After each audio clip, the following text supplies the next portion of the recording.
So thanks for coming today. Thank you for having me. And I just want to start off by letting everyone know, just give a little bit about where you're from and what you're doing, because I really want to discuss with you Yeah. housing. Yes. And I think what you are doing with Brent is really, really cool. Yeah. And I have a bunch of questions for you. Amazing. Yeah. So just start out. So I'm from, my father's Turkish and my mom's African American. So my dad immigrated here from Turkey. My mom grew up on Long Island. My mom grew up in foster care.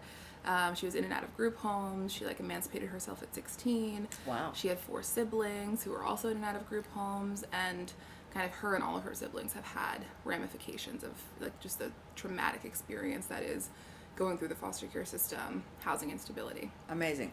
Yeah. So. And how many siblings do you have? I have one little sister. Okay. Yeah. She's in college right now. Yeah, so, that's just, part of my family story. That's a big story. Yeah. Also the fact that your mother was able to move forward, get married, have 2 children. Yeah. And you're obviously doing amazing things Thank in your you. life. Thank So you. Yeah. in this country, I think we do a super shitty job of helping people rehabilitate and create the lives that they want to live, regardless of where they came from. Yeah, it was a struggle and a crawl. It had to be. Yeah. Yeah. And so she was the exception, right? She wasn't the exception.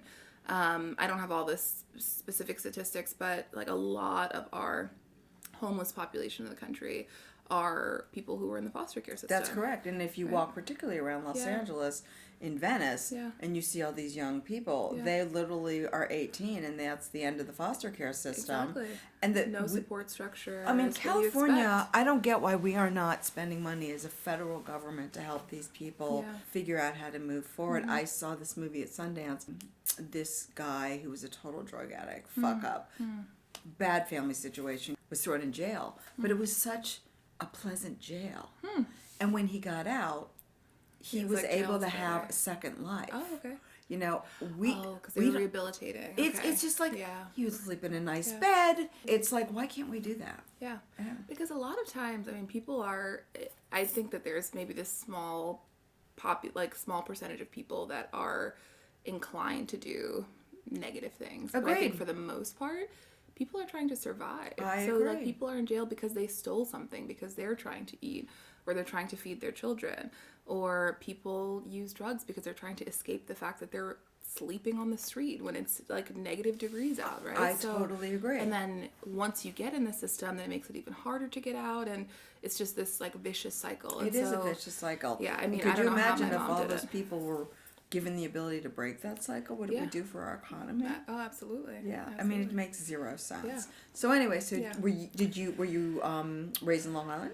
I was partly raised on Long Island. Yeah, for the most of my childhood. I went to high school in Pennsylvania. I went to school in Boston. I went to Boston University. Great place to go to school. And then it's a great place. My little sister is there right now. And then I studied international relations. And I knew for a long time that that's the type of work I wanted to do. And it is the type of work I get to do now. So I'm one of those rare people who does what their major was. You were drawn to it. Yeah, I was. And I was traveling a ton in college. And I was traveling so much and learning so much about issues, specifically about poverty around the world. And then and then I was going to go to Peace Corps. Which would make sense. Which would make a ton of sense. And actually it was an experience when I was in Morocco, and I had a friend who was there, who was Moroccan from there, who asked me some questions about poverty in the U.S.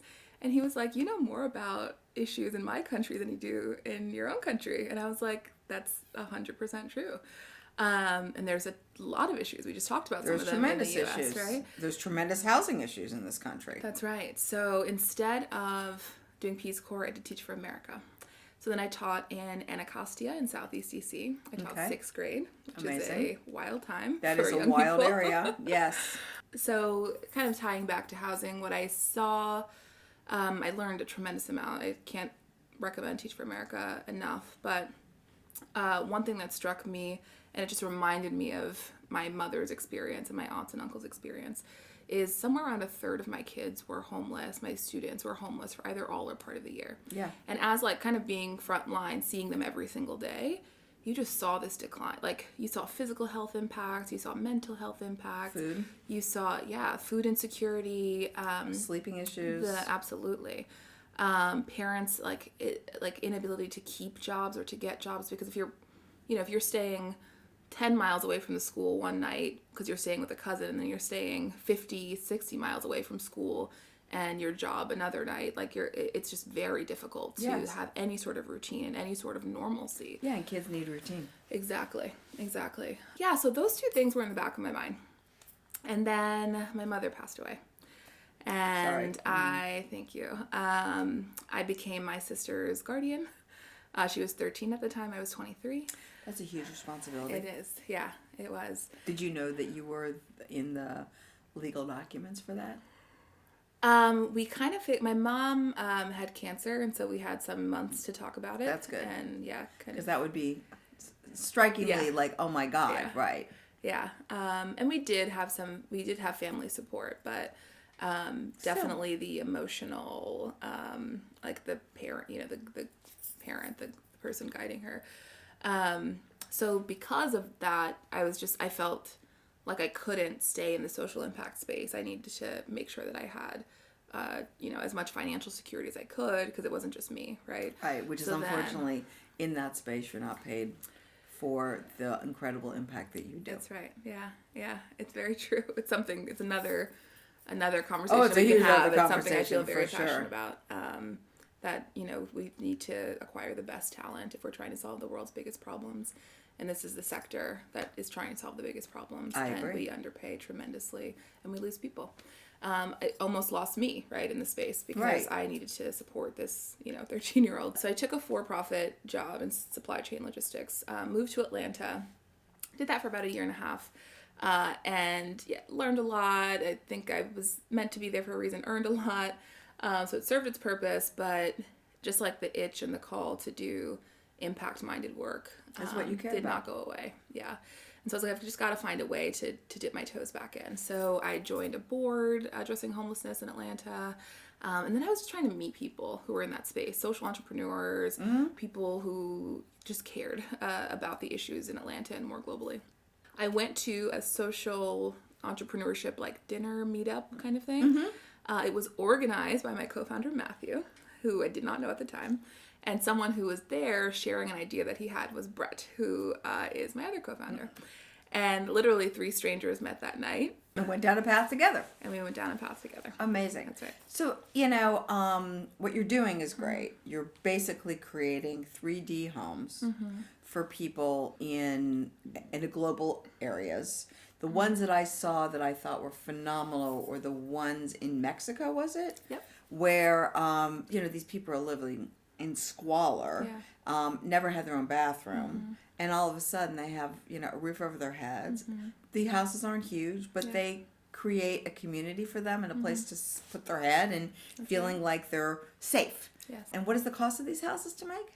Our homes range from $6,000 to about $8,500. Right. The 3D printed homes, this is brand new, like first of its kind that we're doing.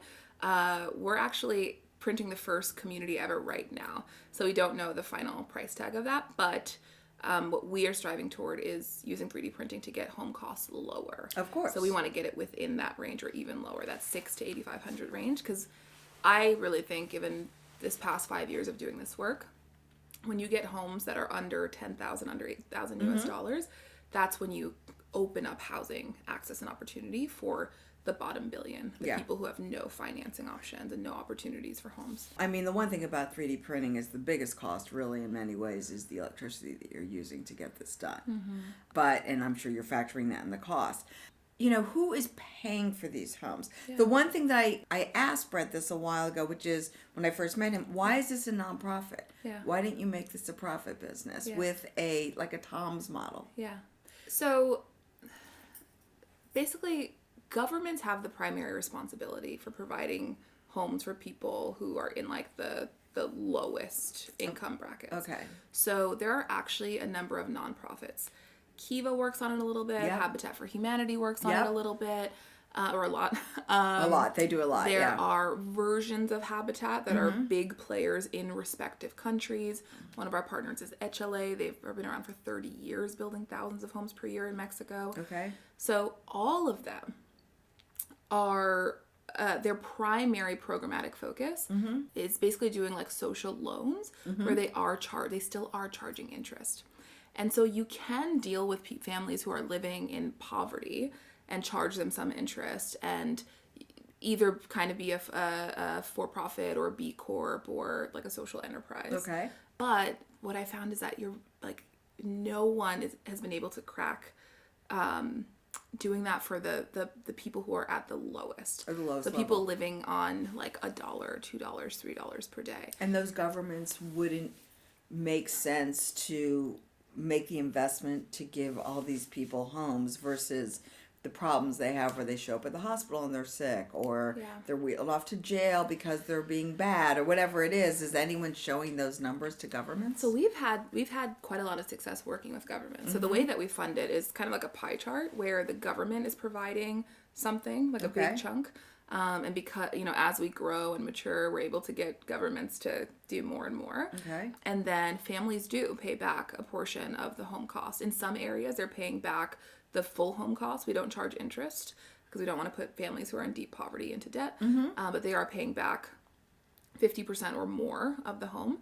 And then New Story will come in with like a grant portion to fill in whatever is left. And those people, are you tracking those people and grabbing the data about the change it makes in their life when they have a house, a roof over their head? Yeah, we made a commitment really early. Our first hire actually was an impact data person, and that's unheard of in nonprofits at the first hire you make. Which is, outside of the you're right, co-founders. it is unheard of nonprofits, but that is the most important thing about a nonprofit. Absolutely. What is the data and what is the impact? And even so, nonprofits, dissimilar to for-profits, unfortunately, is we're in a constant state of fundraising, right? You're fundraising year-round. You're always having to bring in money. So sometimes you have your top people, right? People who could be using their talents and gifts on a lot of the programmatic things, spending the entire year fundraising. Right. And so one of the things that makes nonprofits care a lot about fundraising, and then will wait years, sometimes over a decade. Like you have some of the top nonprofits, and if you look at when they brought in their first data hire, it was like 7 years in, 8 years in, 10 years in. Cash. That actually helps you. That Yes, helps it helps you raise fundraising. money. Because if you go to people who have means, they want to give their money towards something that's working. They want to know that the capital that they invest in your cause is actually going to yield the results, not just like a hope and a dream, right? I can tell you, hey, when you put a family into a home, there's generational impact, right? Here's the income numbers that we're seeing where people's income is increasing. We see 30 to 40% of people start businesses, and entrepreneurship in these community setups increases. You have sleep going from 4 hours to 9 hours per night.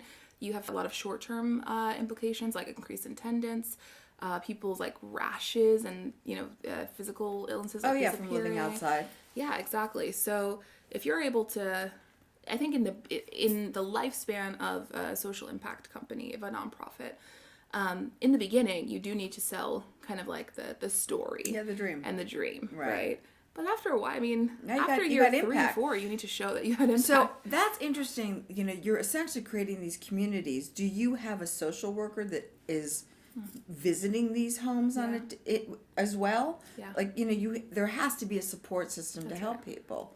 That's right. So we partner with local nonprofits everywhere we go. Okay. Actually, our expansion strategy, like when we decide where we're going to go next, the first thing that we think about is who are local boots on the ground. Okay. This came a lot from kind of my international development background and schooling, where I would just see time and again a lot of big NGOs, small NGOs. They will have their office in a country, and they just ship in people from the US or Canada or Europe, wherever they're from. And when I would go volunteer in these places, I would just see so many talented, amazing local leaders and local organizations, and I'm like, why not help them amplify their work instead of coming and bringing your own people who don't have the cultural context? And it makes a big difference. Yeah, and you're paying a lot of like dumb tax almost, like being down there, like making mistakes, trying to figure it out, whereas you can utilize people who are there and who know how to effectively and responsibly navigate Right. in their respective countries and towns. And also care at a different level because it is their country and their towns. Yeah, and then it's that the continuity of care. They're still there. Right. And so we find local partners. So every country we work in, we have a local nonprofit who I think who's been there for like 10 years plus. And they have already been working with these communities in some form or fashion. So in Haiti, for example, we work with a nonprofit that's been doing education programs and food programs and elderly care programs in various communities in the country for 2 decades. Right. Our partner in El Salvador, very similar. A lot of healthcare, women's empowerment, entrepreneurship programming for close to a decade. So we find them. And together we identify populations where their housing is just, abysmal. Yeah. If any. Yeah. So what have you done in the United States? I mean, you go down to West Virginia. I mean, there's some serious housing problems in some of the states around the country. And obviously there's a massive problem here with the homeless situation in Los Angeles and San Francisco. Yeah, there is. So we did a listening tour last year. We took 6 months. We were approaching our 5-year anniversary at the end of last year, and we said, 5 years, we've done incredible work. Anyone, anywhere can always be improving. So let's have someone's focus, it ended up being my focus, talking to like a broad array of thinkers and experts. For one, them to like review our work, like do a deep dive. Here's our open book. Here's what New Story has done. Here's our data. What do you think? Like poke holes, please.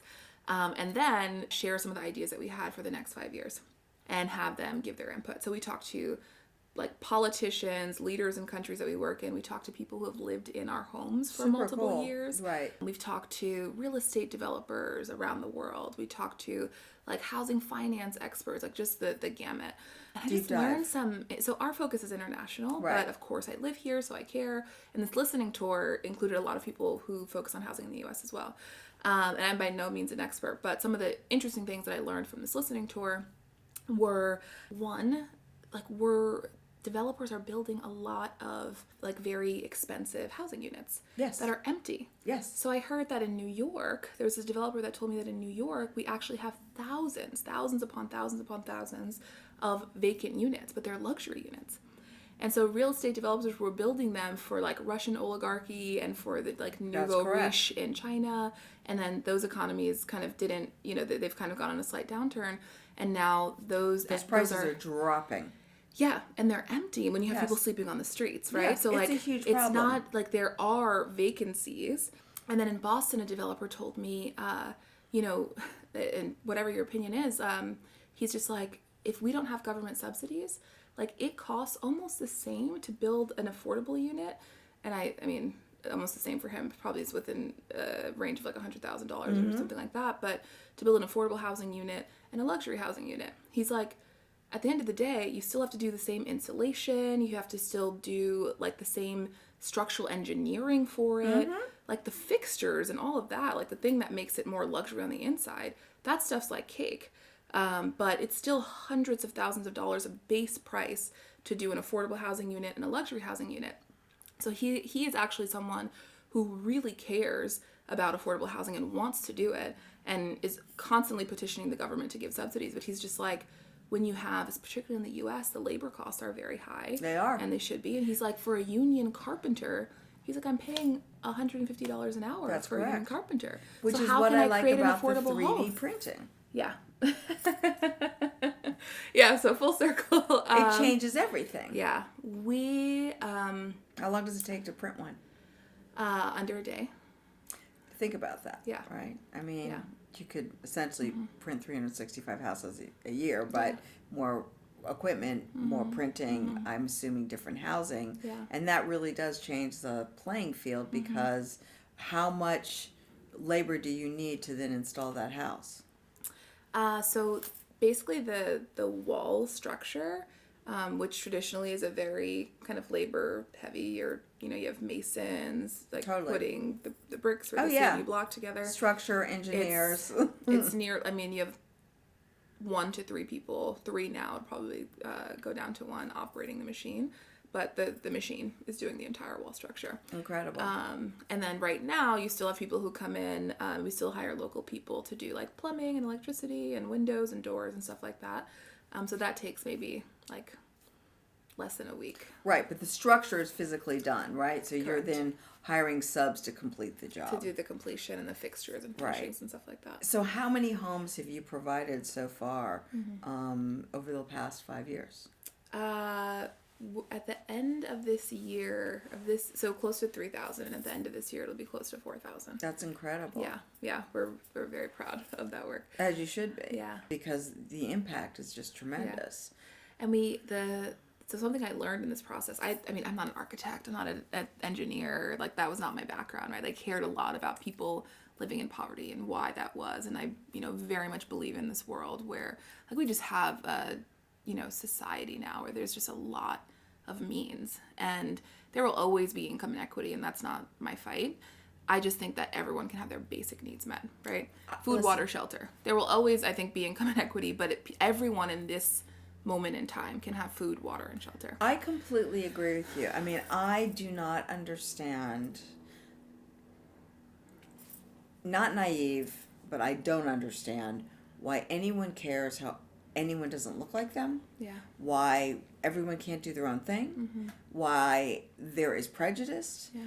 Everyone has their different capacity in terms of wage earners. There will always be higher wage earners, lower wage earners.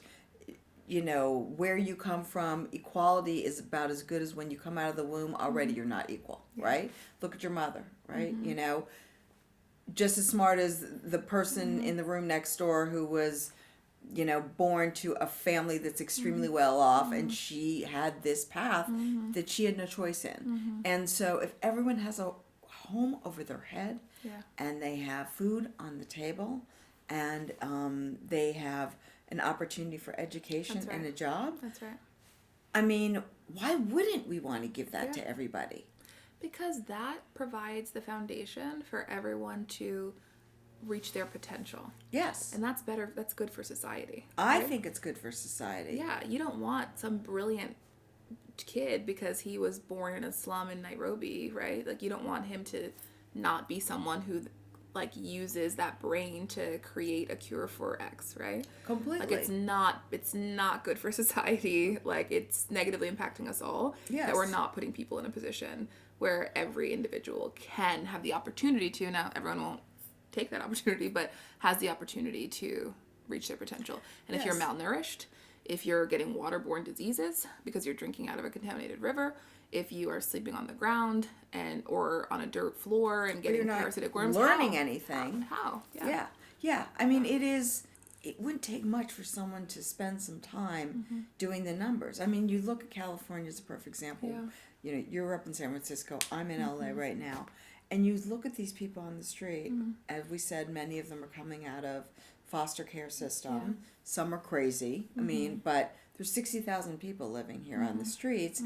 And I don't understand why the state of California isn't being proactive about housing, social programs, and doing something about it. Yeah. It's like they're just pretending it doesn't exist. And I don't believe that people want to live on the street. No, I don't either. I just don't believe it. Yeah. And so I hope that you guys continue to print more houses, but I do think that there is a long-term opportunity in printing those houses and selling them for people that are in Utah, let's say, that need housing for people that are coming through, where you can make more money that will then fund the people in El Salvador. Yeah. There's a definite opportunity there. Yeah, there's definitely. We're even thinking about something that I am increasingly passionate about is mixed income communities.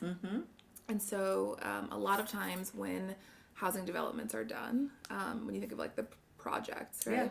It's just concentrated in dense poverty.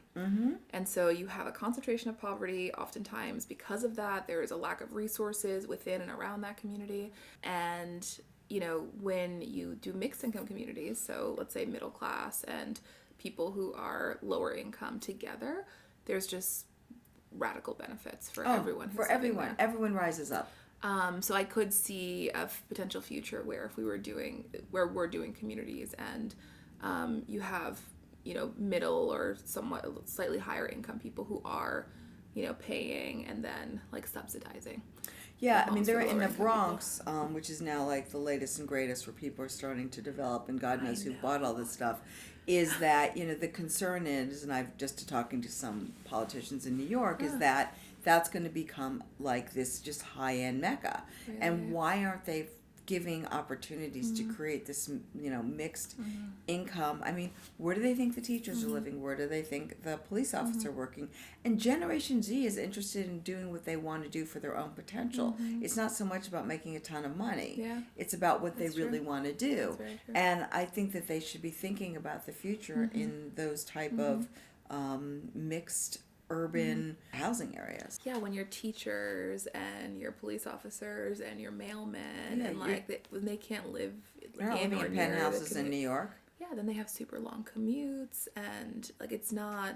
I don't think there it's should not be transportation. That's a whole different thing. Absolutely, yeah. But we're such a wealthy nation, and it really is very upsetting to me that we're not seeing more impact on that. Yeah. I mean, even I can go back to my days in Macy's when, we were a phenomenal store that the majority of the people who were our customers were middle-class customers. Yeah. There was some high-end, and in the end they went all high-end. It's just like, why?